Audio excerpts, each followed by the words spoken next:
이번 시간에 37페이지부터 보시죠. 재고자산, 재고자산 저가법 평가인데 역시 저가법 주제인 것이죠. 주인공은 이제 확정계약이다. 획정계약은 쉽습니다. 이걸 보면서 하십시오. A는 400개를 이제 팔기로 확정계약돼 있다. 그리고 예상 판매 비용이 나왔고요.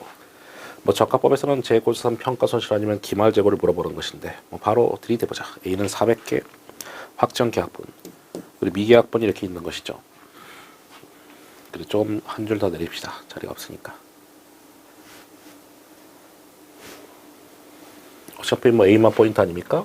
400개는 확정 계약돼 있다. 그럼 나머지는 2000개 중에서 1600개는 미계약분이 되겠고요.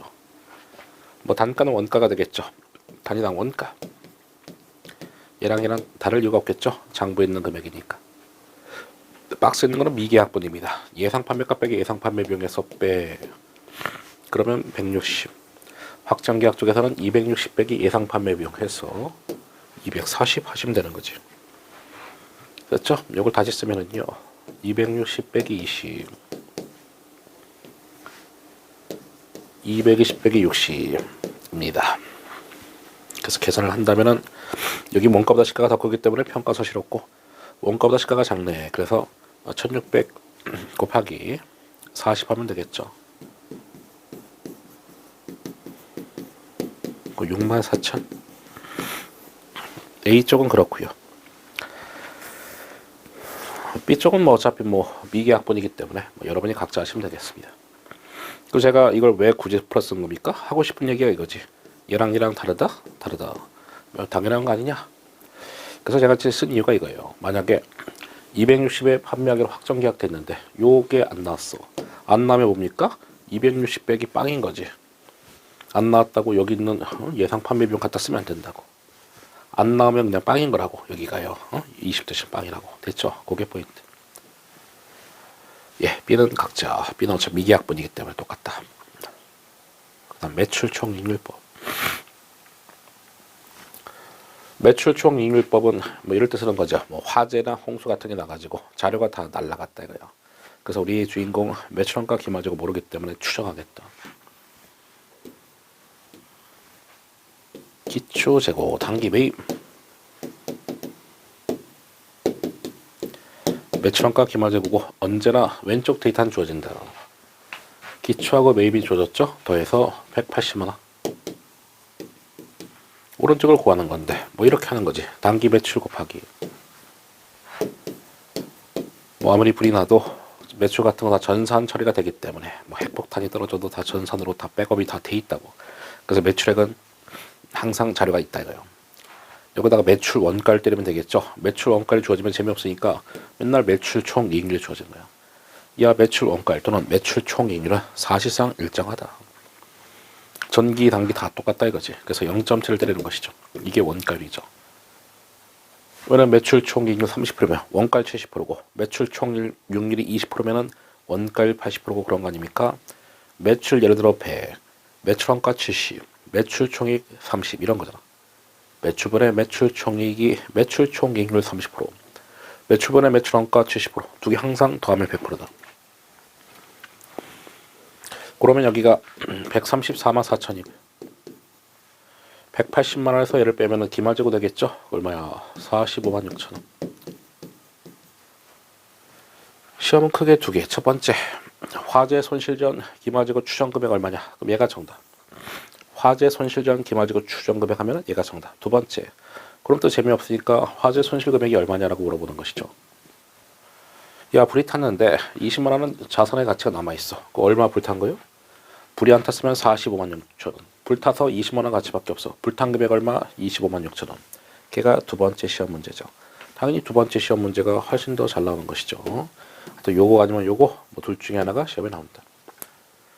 화재 손실 전 기말재고 추정 금액 하면 요거. 하지만 기본적으로는 화재 손실 금액을 물어본다. 그래서 매출 원가율 또는 매출 총이익률이 과거랑 거의 똑같다라는 것을 활용하는 그 방식. 매출 총이익률법이었습니다. 소매제고법. 역시 바로 문제로 정리해보자. 예, 소매제고법이고요. 쭉 해서 화면이 다 나온다.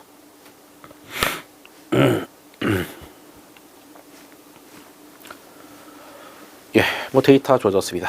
시험 문제는 뭐 기본적으로 요 셋 중에 하나죠. 평균원가 소매제곱법, 선의선출, 저가기준 소매제곱법.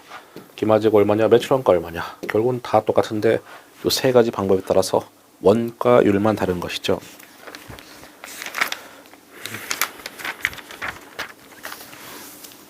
그래서 기본 데이터 정리부터 하는 거지. 기초, 원가, 매가. 매가는 뭐 판매가죠.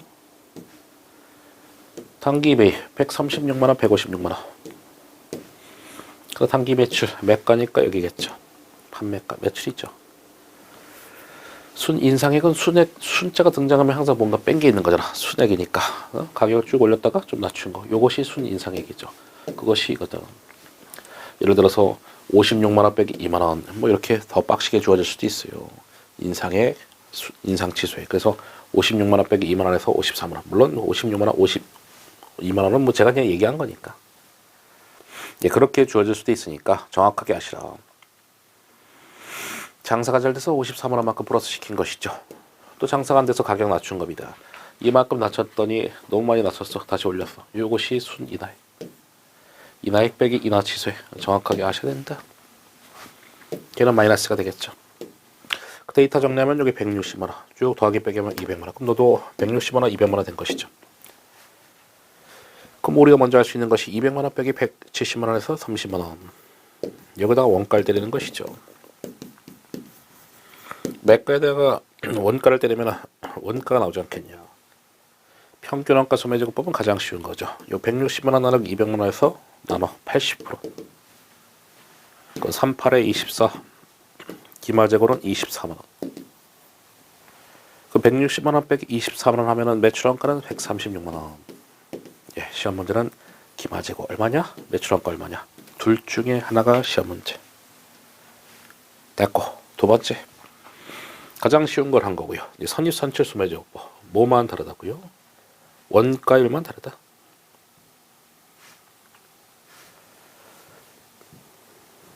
다 똑같고 원가율만 다르다. 걔는 어떻게 했던 것입니까? 원가를 계산할 때 기초재고 제외. 원가를 계산할 때 기초재고 제외. 요거 나누기 요거 하시면 되는 거지. 그 136만원 나누기 요 박스는 160만원. 그러면 걔가 몇 프로야? 85%?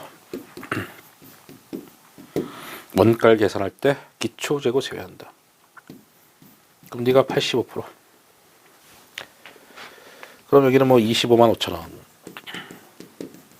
여기는 1, 3, 4, 5, 0, 0, 0. 맞나? 1, 3, 4, 5, 0, 0. 됐죠? 우리 뭐 시험 임박했는데 원가를 계산할 때 왜 기초재고 제외라는 것을 생각하지 마세요. 시험 임박했을 때는 그냥 다 들이대고 다 외우는 거예요. 뭐 생각할 게 어딨어. 생각은 시험 보기 몇 달 전까지만 생각하는 거죠. 어쨌든 뭐 기초재고는 다 팔렸기 때문에 다시 말해서 매출 원가 쪽으로 다 들어갈 거기 때문에 뭐 기마재고 하고는 관련 없지 않냐. 기초재고는 그게 선익선출 소매제곱법. 세 번째는 뭐 저가기준 소매제곱법. 역시 다 똑같은데 원가율만 다르다.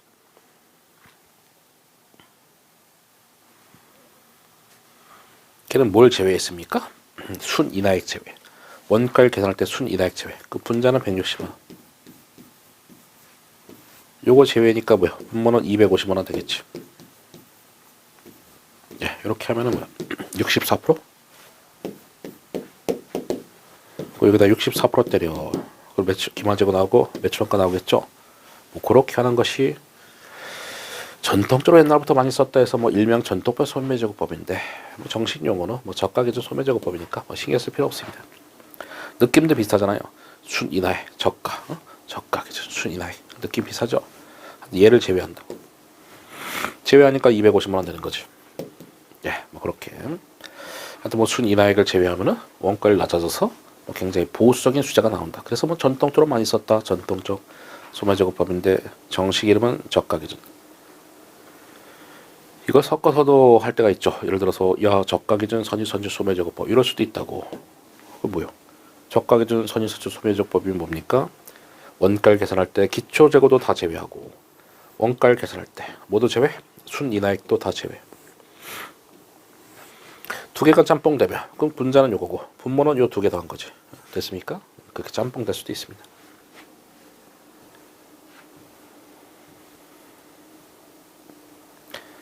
그 다음에 특수항목. 이거는 뭐 어쩔 수가 없네. 예, 이걸 보면서 합시다. 이런 뭐 프린트볼 있으니까요. 그래서 기초재고 정리부터 됐고, 단기 매입이 할 게 많지. 일단 단기에 주어진 거 그대로 집어넣었어. 그다음 이제 매입은 우리 항상 그렇지 않습니까? 우리가 말하는 매입은 순 매입으로서, 우리가 말하는 매출은 순 매출로서 덕지 더하기 빼기 다 해야 되겠죠. 여기다가 매입 운임비 같은 취득 부대 비용 더하고, 그다음 3인방 빼는 거 있지 않습니까? 매입 애누리, 매입 할인, 매입 환출 다 빼는 것이죠. 그거. 그러니까 뭐 자료가 많지. 매입 운임비, 취득 부대 비용 더해. 이만큼이 우리가 말하는 순 매입인 거죠. 매출은 순 매출 의미하고 매입은 순 매입을 의미한다. 오케이. 매입 환출 뺀다. 마이너스. 매입 할인 뺀다. 마이너스. 매출에는 매가 41만 3천 원 됐고요. 매입 환출, 매출도 마찬가지죠. 매출도 순액이잖아. 매출 환이 뺀다, 매출 애누리 뺀다, 매출 할인 뺀다. 매출 환이, 매출 애누리 다 있네. 다 빼.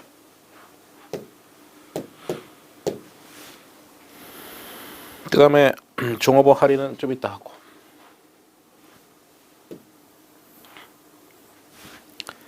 순인상에 이미 해봤죠. 순인상에 더해. 순인하액은 뺀다. 그래, 다 해봤어. 정상파손 비정상파손 남았네. 그러면 우리가 추가로 공부하는 게 요 파란색 세 가지인 거죠.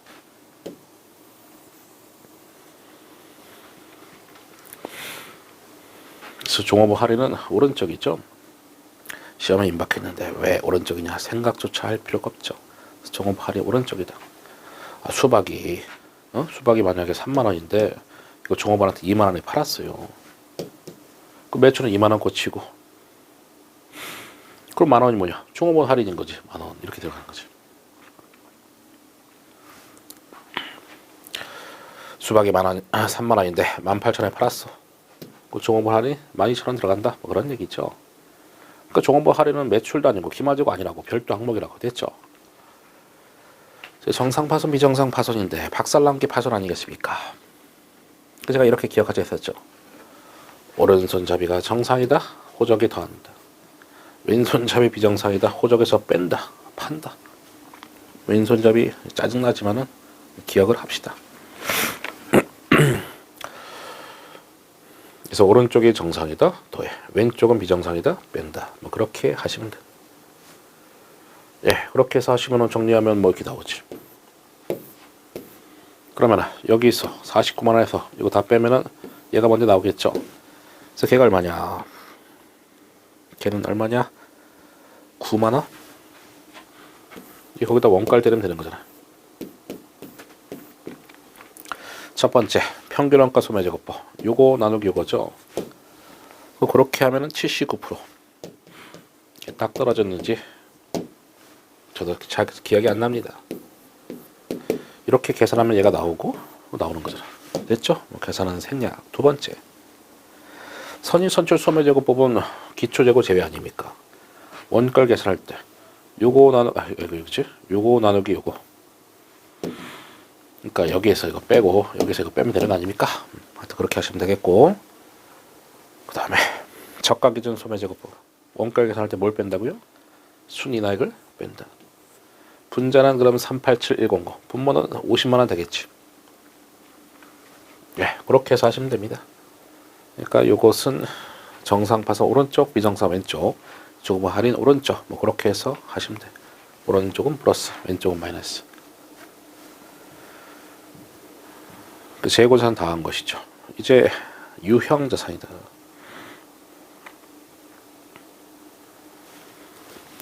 예, 역시 문제만 쭉 풀겠습니다. 유형 자산. 뭐 시험 문제는 뭐 취득 원가가 나오는 거죠. 퀘스천 토지하고 뭐 건물에 뭐 취득 원가가 얼마냐? 그 토지 건물 일괄 구입했는데 상황은 둘 중에 하나죠. 첫 번째, 둘 다 사용한다. 두 번째, 건물을 즉시 부신다. 왜 부십니까? 새 건물 지으려고 부시는 거죠. 일부러 허름한 건물 산다고. 허름한 건물 사서 부신 다음에 새 건물 지어서 쭉 임대를 맞춰. 그런 다음에 막 연락이 오죠. 딱 시기 딱 봐서 또 3, 4년 뒤에 또 팔고, 빠르면 2, 3년 뒤에 팔고. 그럼 그 돈을 또 벌어. 그래서 또 허름한 데 막 찾아 돌아다니면서 또 사. 그러면서 또 부셔.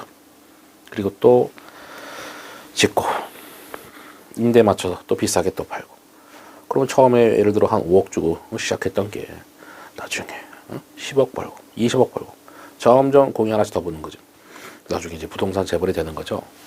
예, 돈이 돈을 버는 건데, 근데 그것을 모르는 사람이 많고 알아도 실행을 안 하지. 사람들은 실행을 안 하기 때문에 돈을 못 버는 거예요. 여러분들도 나중에 관세자가 된 다음에 꼭 실행하세요. 그게 자기 일이든 아니면 투자든 질러야 돼. 근데 안 질러 사람들은. 왜냐면 저랑 친한 사람들 있지 않습니까? 막 얘기해. 술 먹을 때마다 얘기합니다. 형 이제 좀 사야지. 야 너 좀 해야지. 뭐 주로 형이 많아. 형들이 이렇게 뭐 소심한지 질르지를 못해. 계속 타이밍만 조율하다가 죽는 거지, 그렇죠? 이미 좀 하려고 했는데 하늘에 가 있어. 진짜로 그 성향 차이입니다. 근데 그게 이제 보통 잔소리하면 들어야 되는데 안 바뀌더라고. 저는 그거를 느꼈어. 아, 사람의 성향은 안 바뀐다. 물론 바뀌는 사람도 있는데 거의 95%는 안 바뀌어. 잔소리해서 될 일이 아니더라고. 그냥 그렇다고요. 그래서 두 가지 상황이 있다고. 그래서 요 상황은 재미없는 상황이죠, 그렇죠? 둘 다 사용한다. 토지 건물 사서 둘 다 사용한다. 그냥 공정가치 안분이죠. 공정가치 비율로 해서 요거 나누고 요거 하면은 60%. 그 제가 이제 신입사원 강의를 가끔 가지 않습니까? 이제 대기업 이런 데서 전화가 온다고. 대기업 가면은 돈도 많이 줍니다, 걔네들은.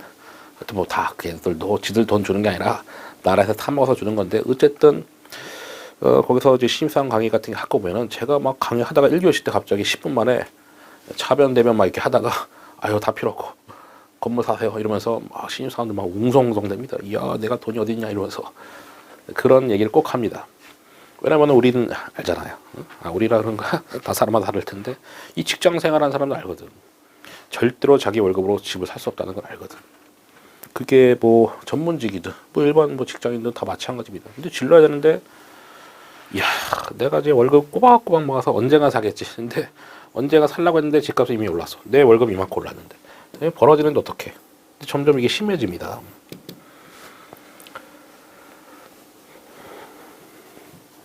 (1980년대는) 그게 됐는데 지금 그게 안 되죠.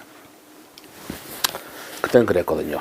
장모님이 야 옛날에 그 뭐 박서방 옛날에 80년대는 한 2년 월급 모아서 집을 샀다는 걸 안 믿었거든요. 근데 대충 그 데이터를 찾아보니까 대충 맞아. 물론 이제 뭐 2년은 뭐 약간 과장될 수 있지만은 진짜 뭐 빠듯하게 뭐 몇 년 모으면은 한 5년 안에 집을 살 수 있는 구조더라고. 예. 대기업 과장 연봉이 600만 원, 집값이 서울 지역 1,100만 원. 그 30평대 아파트가 80년대. 그러니까 연봉 곱하기 2배. 지금 뭐 2배야 무슨 몇십 배야 지금 계산도 안 되네. 대기업 뭐 연봉 과장이 한 대충 7, 8천 될래나? 그 집값은 뭐 10억이잖아. 장난 아니죠? 몇십 년 동안 엄청 벌어졌습니다. 그래서 여러분이 관세사 돼서 돈 모아서 열심히 돈 모아 집 사야지. 안 돼. 일단 사놓고 질러야 돼. 그리고 나서 뭐 갚든 말든 안 갚는 게 더 좋은데 그건 또 사람 또 성향 차이니까 하여튼 안 갚는 게 좋습니다. 일괄 구입했다. 얘는 재미가 없다 이거지. 공정가치 한분 1,000만 원 곱하기 0.6 600만 원 끝. 1,000만 원 곱하기 0.4 400만 원 끝. 얘는 단순하기 때문에 시험에 잘 안 나와. 두 번째, 무릎 1번이 훨씬 매력적인 것이죠. 일괄 구입 후 건물 부셨어. 그 다음에 이제 새 건물 짓는 그런 상황이죠. 그때는 공정가치 안분 안 하고 야씨 난 땅이 필요했지 건물 따윈 관심 없었어. 그럼 걔는 토지가 1,000만 원 모두 다 토지에다 몰빵하는 거죠. 남물 건물 관심 없었다. 이 건물 부시는 것도 다 땅 때문에 난 땅만 관심 있었다. 이 1,005만 원 있죠. 1,005만 원이 토지 쪽입니다. 그래서 뭐 회계처리는 당연히 시험과 관련 없고 항상 핵심들 내는데 여기는 취득은 거 얼마냐. 그러니까 문제 풀면서 내용 정리가 자동으로 되는 겁니다. 웬만한 것들은. 역시 이것도 취득 원가. 여기는 요거 좀 하나만 봐야 되겠다. 제가 지금 계속 문제만 풀고 있는데 요거는 못 알아들을까봐. 어딨어 요거. 페이지는 이게 어디냐 이게 페이지가. 오이씨 페이지 44 다음이니까 이제 유형자산 첫 페이지 45겠죠. 여기 뭐 진입도로 도로 포장 뭐 이런 거 있지 않습니까? 이게 지금 구축물 성격이거든. 건물 위에 딸려 있는 설비들. 유형자산 첫 페이지 온 거예요. 45페이지. 그 제가 요령 알려드렸죠. 영구, 국가, 지자체, 토지. 나머지는 구축물. 끝. 이런 거. 이 표를 외우려 하지 마시고. 영구, 국가, 지자체, 토지, 나머지 구축물. 왜? 구축물 성격이잖아. 건물 위에 딸려 있는 설비들. 내용요소가 영구적이다. 또는 국가가 지자체가 유지 관리해준다 하면은 이것도 내용 요소가 영구적인 거로 보는 거지. 국가 지자체는 기본으로 망하지 않고 영원히 관리해준다 해서 내용 요소가 영구적인 토지로 간주하겠다. 예, 내용 요소가 유한하다. 뭐 같은 말이 뭐 제한적이다. 기업이 유지보호 책임이 있다. 하여튼 영구 국가 지자체 아니면 구축물 됐죠. 그거는 말로 해서 못 알아들을까봐 표를 봤습니다. 그럼 이거는 뭐 공부하라고 빡시게 한 거지. 실제 시험은 당연히 뭐 4개, 많으면 5개 정도 나와서 토지, 건물 취득원가 얼마냐 이렇게 물어보는 거지. 토지, 건물. 건물에 있는 부지, 땅이죠. 그런 다음에 신축해서 요 짧은 문장에 뭐가 있는 거예요? 토지, 건물 일괄구입 후 건물 부시고 새 건물 짓는 상황. 그런 상황이지. 그게 가장 흔한 거라고. 누가 부담 있는 중요하잖아.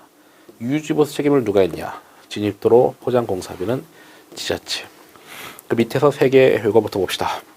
진입도로, 울타리, 적용공사 이런 것이 건물 위에 있는 딸려있는 설비에서 구축물 성격인데 실질에 따라서 토지도 될 수 있다. 내용 요소가 영구적이다. 야 그럼 너 토지요. 그 다음에 진입도로 포장공사비 유지보수 책임 지자체에서 하고 있다. 야 그럼 너도 토지요. 넌 그거 없죠? 너는 토지도 건물도 아니야. 그럼 얘는 누굽니까? 구축물. 구축물. 양가를 1번 못함. 일괄구입가는 당연히 토지지. 토지 취득록세, 취득부대비용 아시죠? 토지. 중개수수료, 복비죠. 자산 취득 시에 발생한 비용은 싹 다 취득부대비용 자산. 이 철거 비용도 다 토지에다가 플러스 되겠죠. 하지만 패자재 수익은 토지에 마이너스가 되겠죠. 그러니까 돈 나간 건 토지 플러스. 패자재 팔아서 돈 들어온 건 토지 마이너스. 그 다음부터 상황은 이제 건물 짓는 거지. 야 이제 다 부셨어. 건물 짓는 거. 건물 건축 허가비. 당연히 구청의 허가비 같은 게 발생할 텐데 다 이제 건물 쪽으로 들어간다. 취득 부대비용이죠 뭐. 구청이 갑질입니다. 걔네들이 얼마나 갑인데 허가 안 해주면은 뭐 계속 연장되는 거. 연기 의도적으로 또 허가 안 해주는 경우도 있습니다. 왜? 뒷돈 달라고. 진짜로 그렇습니다. 세상이 이렇게 깨끗하지가 않습니다. 여러분도 정치판 봐도 그렇잖아. 뭐 정치판 뭐 정치 얘기하면 안 되니까 대충만 얘기할 텐데 뭐 정치판 보면 정말 와 뭐 화딱지근하죠. 예, 세상은 더럽게 돌아가고 있다. 하여튼 설계비 당연히 건물 취득 부대비, 토지의 정지비, 측량비. 그래서 토지 쪽이죠. 토지 취득 부대비. 이제 구원 같은 게 어려운 거지. 왜냐면 건물도 있고 토지도 있죠. 건물 신축 때문에 땅을 팠다. 땅을 팠다. 건물 때문에 땅 판 거니까 건물이다. 아니 건물 짓는 것 때문에 땅 팠다고. 뭐 당연히 10번은 공사비니까 건물 쪽이 되겠죠. 그렇게 해서 하시면 된다. 예, 넘어갑시다. 복구원가입니다. 역시 문제 풀면서 정리가 된다. 예, 복구원가는 가장 기본적인 거, 가장 핵심적인 거는 이제 첫 해가 되겠죠. 첫 해 중심으로 이제 보자. 이 정도면 되겠죠. 어차피 뭐 회계처리 없이 우리 할 수 있기 때문에. X 1년도 쭉 해서 내용연수 5년.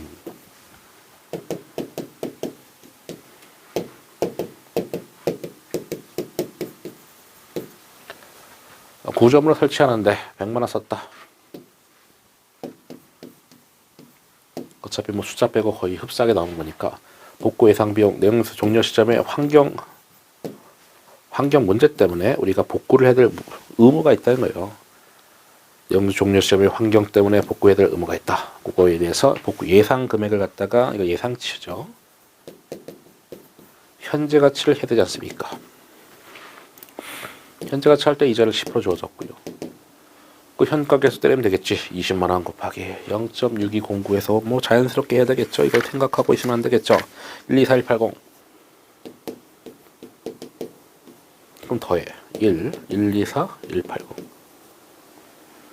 그러니까 요 100만 원은 차변에 유형자산 100만 원 때문에 현금 100만 원인 것이고 요 124180 뭡니까? 차변에 유형자산 124180. 뭐 여기서 뭐 구조물인데 그게 뭐가 중요해? 어쨌든 차변에 유형자산 124180.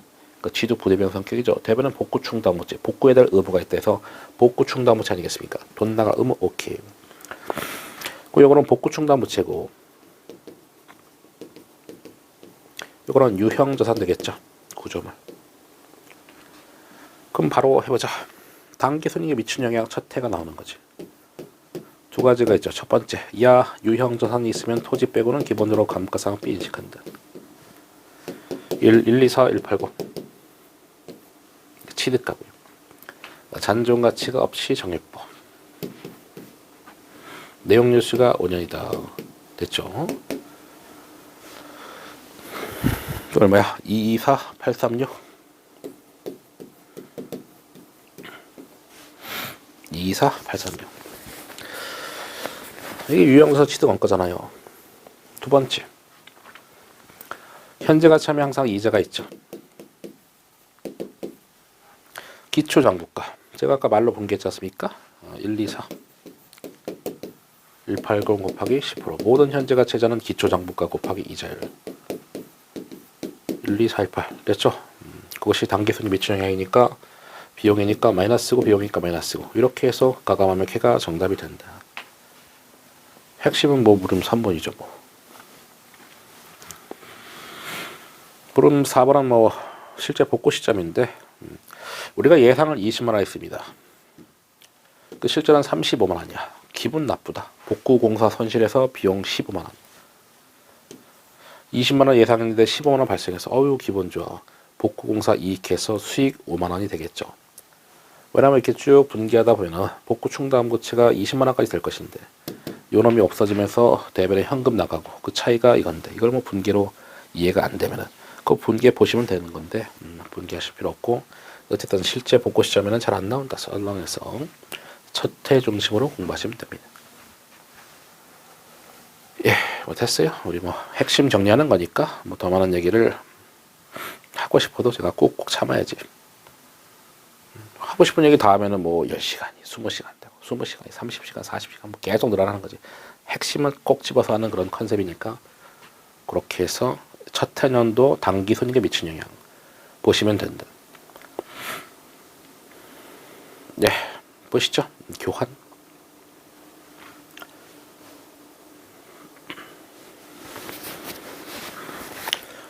뭐 교환 뭐 분기해서 하면 되는 것이죠. 현금을 지급했다. 현금을 지급하는 경우랑 받는 경우가 있을 텐데, 예, 뭐 보시죠.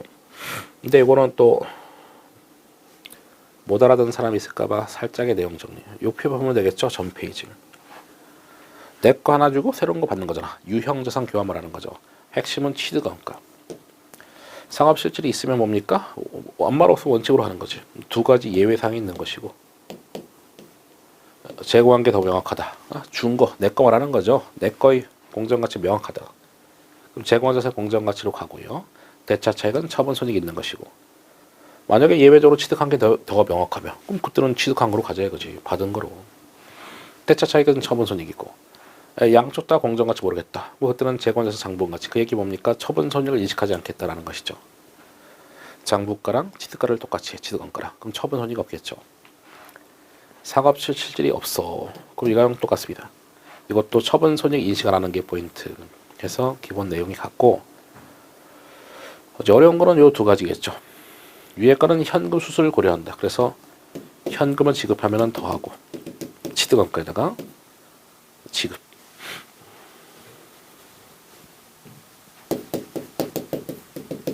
현금을 수취하면은 뺀다 해서 이것은 이제 문제를 풀면서 하면 될 거고요. 요때는 현금 수수를 고려하지 않는다. 그러니까 헷갈리고 어려운 거죠. 예, 문제 풀면서 이제 해보겠습니다. 어쨌든 요 세 번째, 네 번째 케이스는요. 예, 그것은 처분 손익을 인식 안 하는 게 포인트. 됐죠? 그 제일 잘 나오는 거는 요 세 가지겠죠. 그 중에서 요 두 개가 제일 잘 나오는 거지. 그 중에서 제일 잘 나오는 거는 첫 번째. 안 말았으면 이거니까. 세 번째는 뭐 각종 시험들한테 외면당하고 있는데 어쨌든 너도 손익에 영향이 있어서는 안 된다. 그럼 방금 배운 거 갖고 빠르게 해보자. 10만 원 지급했대. 뭐 보면서 하시죠 뭐. 질문이 세 개인데 상업적 실질이 있어. 그리고 여기는 없어 라고 했죠. 제공한 게 명확하다. 그게 뭡니까? 원칙. 원칙인 거죠. 원칙이니까 요 문장이 없어도 그렇게 가는 거죠. 아무 말 없으면 원칙으로 하는 거니까. 내 거의 장부가 삭제. 200만 원과 80만 원 장부가 삭제. 팩트죠. 현금 10만 원 준 것도 팩트입니다. 그러니까 이것은 물음 1번이든 2번이든 3번이든 이거는 다 똑같지. 그럼 색깔 바꿔서 취득원가가 먼저 계산되는 거죠. 제공한 자산의 공정가치 명확할 때는 제공한 거로 가려매. 현금 수수 고려하려매. 현금 지급하면 더하고 받으면 뺀다. 지급했으니까 더한다. 110만 원. 대차 차익은 처분 손익이 되겠죠. 시험 문제는 취득원가 얼마냐, 처분 손익 얼마냐 둘 중에 하나가 시험 문제. 됐죠? 어차피 처분 손익은 뭐 대차 차익이니까 이렇게 분기해서 푸셔야 된다. 아니 그렇잖아요. 이 계산기 100만 원짜리 줬는데 내가 10만 원도 저놈한테 줬어. 그리고 다른 계산기를 받았어. 그럼 저 계산기 얼마 상시적으로? 110만 원. 저게 더 비싸니까 내가 10만 원 준 거잖아요. 더한 거지. 반면에 내가 돈을 받으면 빼야 되겠죠. 내가 100만 원짜리 줬는데 저놈이 나한테 10만 원 줬어. 저 계산기 얼마? 90만 원. 현금 지급하면 더하고 받으면 뺀다. 두 번째, 취득한 게 더 명확해. 취득한 게 더 명확해. 그럼 여기다가 이제 수정을 해봅시다. 그때 어떻게? 물음 2번입니다. 그냥 받은 자산의 공정가치 명확하면 받은 자산의 공정가치로 간다. 여기 처분 손실이 뭐 10만 원 되겠지. 예, 답 체킹부터 해보자.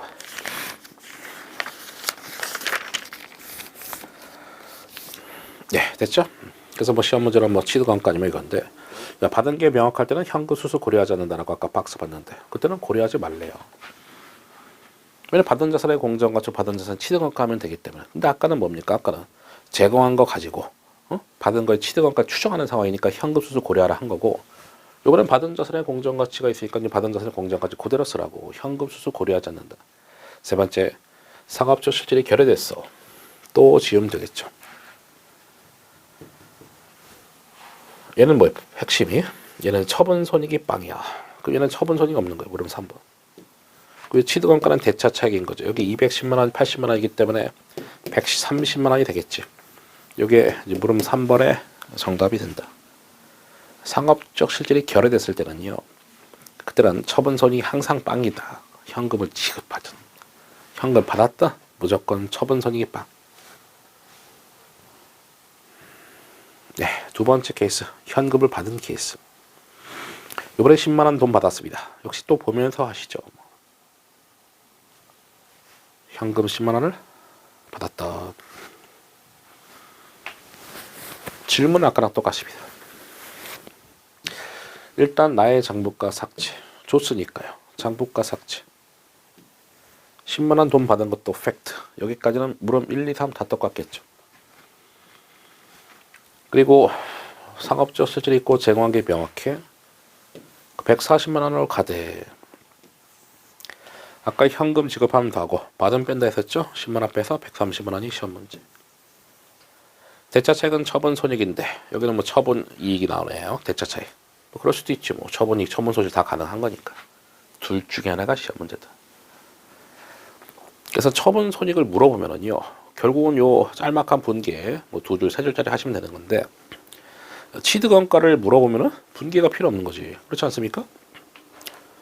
야, 취득원가 얼마냐? B의 취득원가 얼마냐? 그 140만 원 빼기 10만 원, 130만 원. 분계하고 전혀 관련이 없잖아요.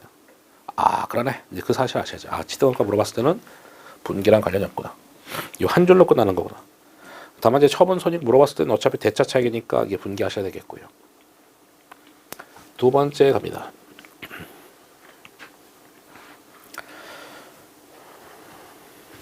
두 번째는 또 여기가 달라지는 것이죠. 야, 취득한 게 명확해. 그럼 취득한 거 그대로 가라고. 현금 수수 고려 안 한다 했었죠. 그대로 가서 120만 원. 그 여기는 뭐 10만 원 되겠네. 대차 차익이니까. 예, 또 정답 체킹. 예, 됐죠. 받은 자산의 공정가치 명확할 때는 받은 자산의 취득원가를 받은 자산의 공정가치 취득원가로 삼고 현금 수수 고려하지 않는다. 세 번째, 상업적 실질이 결여됐을 때 걔는 쉽지. 걔는 무조건 대차 차익. 걔는 처분 손익이 없어. 그 여기 90만 원이고 200만 원이기 때문에 여기는 110만 원 돼야 되겠죠.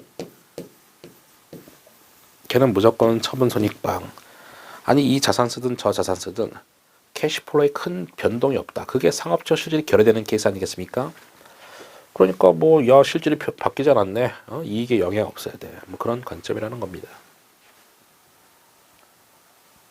그다음에 정보보조금 보시죠. 정보보조금 쪽은 뭐 자산 차감법과 이연수익법이 있습니다만은 감정평가사, 계리사 그리고 이 관세사까지 다 통틀어서 이연수익법은 2010년부터 지금까지니까 지금 16년 하여튼 15년 이상 동안 세 가지 시험 통틀어서 이연수익법 한 번밖에 안 나왔어. 그것도 한 15년 전쯤에 감평 쪽에서요. 그래서 이연수익법은 강의 안 한다. 물론 뭐 기본 강의하고 문제풀이 강의 때는 했지만은 지금 핵심 정리반에서는 당연히 자산 차감법 한다. 이연수익법은 나올 확률이 뭐 1%도 안 되는데 뭐. 그리고 뭐 분기 없이 그림 그려서 할 수 있습니다. 여기 그림 그릴 공간도 없다. 예. 그러면 여러분 프린트 있으니까 바로 그림 그려서 이번 시간 마지막 문제로 풀되십시오. 거기는 뭐 물음 1, 2, 3, 4, 5, 6 뭐 필요 없고요. 제가 하는 것만 하시면 됩니다. X년 초에 200만 원 취득하면서 정보보증 100만 원 받았는데, 그러니까 이것이 뭡니까? 자산차감법을 하래요. 아니 물론 자산차감법을 지금 하겠다라고 했으니까 하는 건데, 차분의 현금 대신에 정보보조금인데 정부로부터 보조금 받아서 이것은 자산을 굉장히 싸게 주고 샀지 않냐. 그럼 그 정보보조금 대변에 있는 것이 기기장치 차감, 자산 차감이 된다라는 것이죠. 그 다음 데이터 쭉 나오고 2년 초에 팔았다. 오케이. 첫 스타트만 잘 끊으면 되는 거죠. 요것만 잘하면 되겠지. 비록 200만 원 주고 샀지만 야 100만 원은 꽁돈이요. 정부에서 그냥 줬다 이거요. 이것이 정보보조금 100만 원이고요. 자산 차감법. 그럼 실질적으로는 기기장치는 100만 원이다. 이것이 장부까지. 만약에 300만 원 취득했는데 정보보조금 100만 원 받아서 300만 원 빼기 100만 원에서 200만 원의 장부가가 되겠죠. 장부가는 항상 순액이고요. 우리 그림은 뭐 언제나 그렇듯이 장부가입니다. 그럼 100만 원 갖고 이제 회계 원리 수준으로 이제 쭉 푸시면 돼. 내용료수 4년 잔여가치 없어. 그럼 나누기 4. 물론 이제 정액법이라 돼 있죠. 25만 원. 그러면 75만 원의 장부가 얼마에 팔았습니까? 2년 초에 뭐 1년 말이든 2년 초든 똑같죠. 90만 원에 팔았어. 그럼 75만 원 장부가인데 이렇게 팔았으니까 야 15만 원 벌었네. 15만 원의 유형자산 처분이익.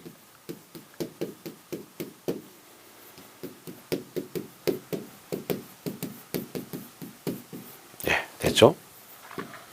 여기 뭐 시험에 나올 수 있는 게 다 있는 거죠. 우리 시험은 말했지 않습니까? BS랑 IS를 내는데 BS는 각 시기별 장부가. 이게 장부가 그림이니까 장부가 정보 있고, 두 번째 단기 손익에 미친 영향이 IS 쪽에 다 있었죠. 그림 속에 모든 정보가 다 있다. 먼저 X년 초에 장부가 얼마입니까? 기계장치 장부가 100만 원.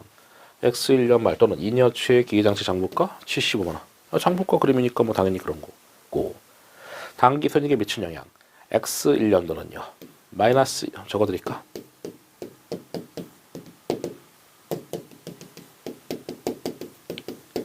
퀘스천. 단기 손익에 미친 영향이 있을 때는 감가상각비 때문에 마이너스 25만원. 그 다음에 2년 초에 팔았죠? 15만원에 유형자산 처분이익이다. 감가상각비 때문에 마이너스, 이건 처분이익이니까 플러스. 그래서 BSIS 모든 정보가 그림 속에 다 있죠. 예, 분기는 필요 없습니다. 분기 없이 다 할 수 있습니다. 그래서 거기 있는 뭐 질문 뭐 하나도 볼 거 없고 그냥 제가 하는 것만 하시면 되는데 그림이 있으면은 BSIS 정보가 다 있다 이겁니다. 됐죠? 그래서 뭐 정보 보조금까지 뭐 하는 걸로 하고 그 뒤에는 조금 뭐 내용이 더 달라지는데 이번 시간은 뭐 여기까지 하는 걸로 하겠습니다.